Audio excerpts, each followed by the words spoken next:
Welcome to the latest Motley Fool Scoreboard. I'm Anand Chokkavelu, and we've got longtime fools Whiteman and Travis Hoium giving a 1 to 10 rating to one of my favorite stocks at one time.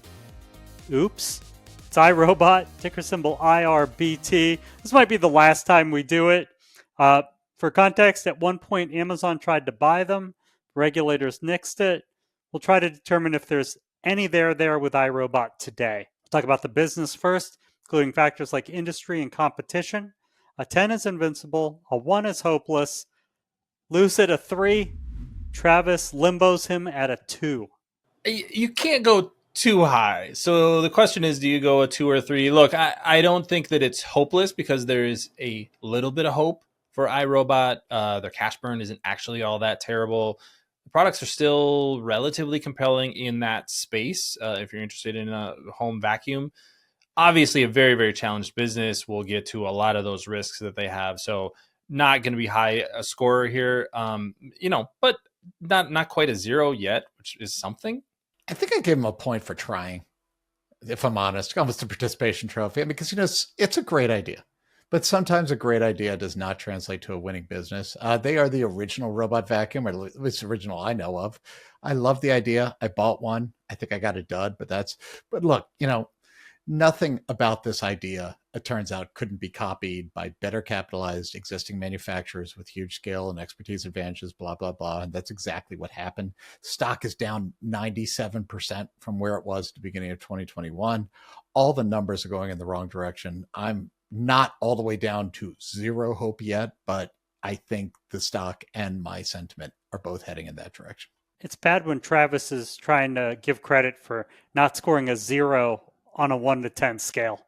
Let's move on to management and hope that does better, right? A 10 is Warren Buffett. A 1 is Homer Simpson. Lose at a 5. Travis is at a 6.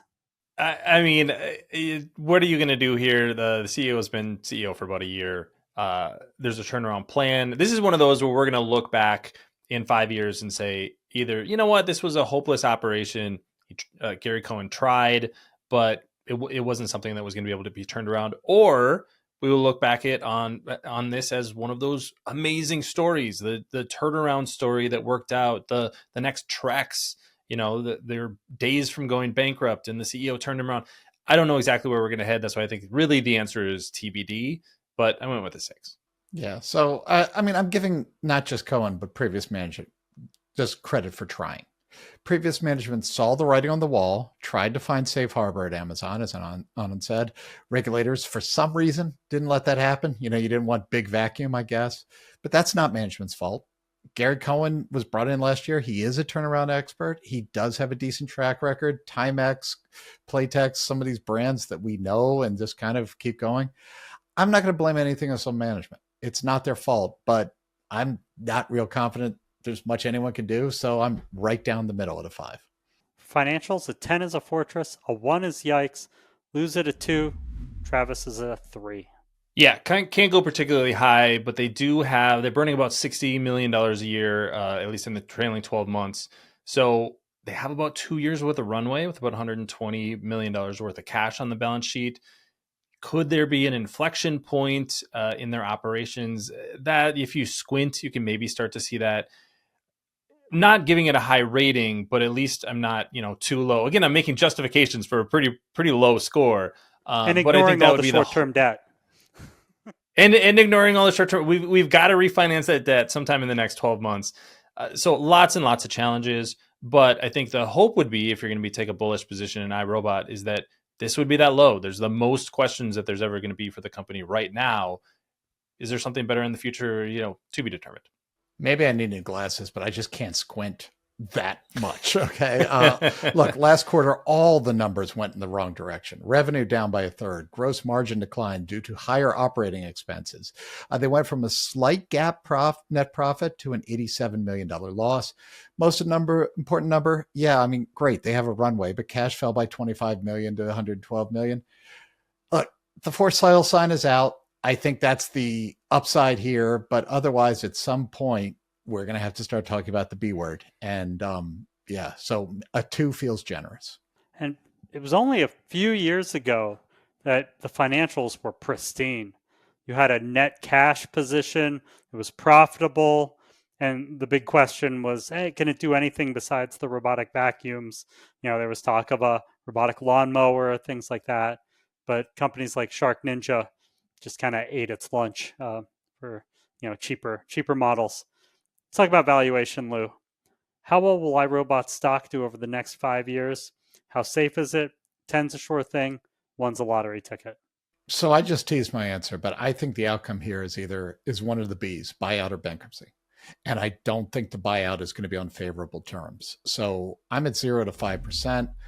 It might not make much of a difference if it's a buyout or bankruptcy at this point. The stock, they've done sort of well on just like kind of day trading the tariffs. I think some of that's short covering, so there is volatility. But I'm not optimistic. Safety score is 1 because I think there's a real risk here that if you buy in today, yes, maybe it works out, but you could also just lose everything and have a 0. Yeah, let's talk about those potential outcomes.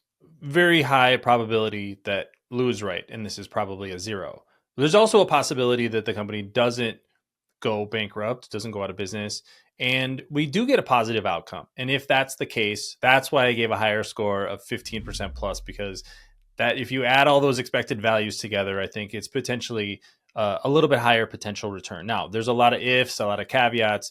I like to take a glass half full look. That's why I gave it, a safety score of 2 instead of a safety score of 1. But this is a very, very high risk company. Look, honestly, not a stock that I would buy today, but it's one I do want to keep an eye on, because if they do execute a turnaround plan, that's where you get huge upside for investors. Time for everyone's favorite Top It. Lou, is there a company in iRobot space that you like better? I'm assuming yes. I mean, well, Dyson? Can I get in? Sir Dyson, can I buy in there?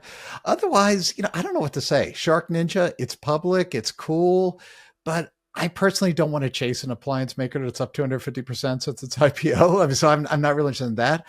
I know Whirlpool exists, but I don't know if I really want to buy it. So I think I'm just sitting big vacuum out. Yeah, Figure would be interesting. That would be another private company in this robotics space that I would love to invest in. But robots, Intuitive Surgical, is that close enough to being in their space? It's better than anything I got. Yeah, it's the closest we got. I mean, there's got to be some Top It. Can't be. Nope, no Top It to iRobot. Thank you. There's a lot of really interesting venture capital backed companies in this space, and I think that may ultimately be the company's downfall. Fair. Well, thank you to Travis, Ed, to Lou. They've given iRobot a very low overall score of 3.7 out of 10. I don't think I'll be adding any back to my portfolio anytime soon. As hard as Travis tried to make the bull case, look out for a new scoreboard every market day at 7 p.m. Eastern. Next up is something good, I promise. Till then, Fool on.